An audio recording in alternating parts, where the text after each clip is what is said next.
Alam niyo ba na na-achieve ko lang itong ganitong kuko na hindi pumupunta sa salon?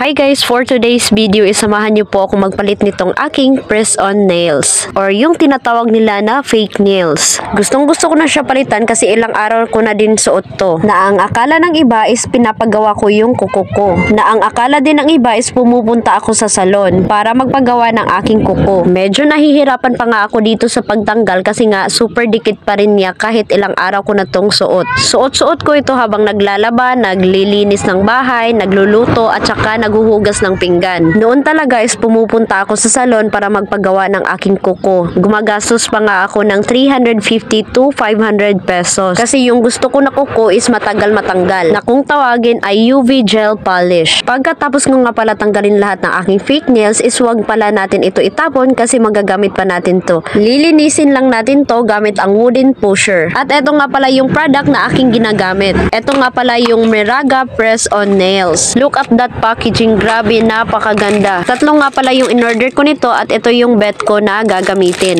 May kasama na rin pala itong tatlong glue, wooden pusher at saka isang nail file. Grabe, napakaganda ng design na napili ko. Una nga pala natin gagawin is pipili lang muna tayo ng kakasya sa ating kuko. At eto na nga, nakapili na nga ako ng 10. Next naman natin na gagawin is lilinisan lang natin ang ating kuko gamit itong nail file. Need talaga natin linisan to kasi para mas dumikit yung kaniyang glue. Nilinisan ko na din yung kabila. Pagkatapos ko linisan lahat, gumamit lang ako nitong alcohol pad. Pwede din naman kayo gumamit ng alcohol. Linisan lang natin ang ating bawat kuko gamit itong alcohol pad. Pagkatapos naman nito is gamitin lang natin itong adhesive gel glue. Nito nga pala akong gumamit ng adhesive gel glue. Inidikit ko muna siya sa kuko mismo and then ilalagay ko siya sa mismong kuko ko. At wag na natin patagilin pa. Ito na nga yung finished product ng Meraga press-on nails.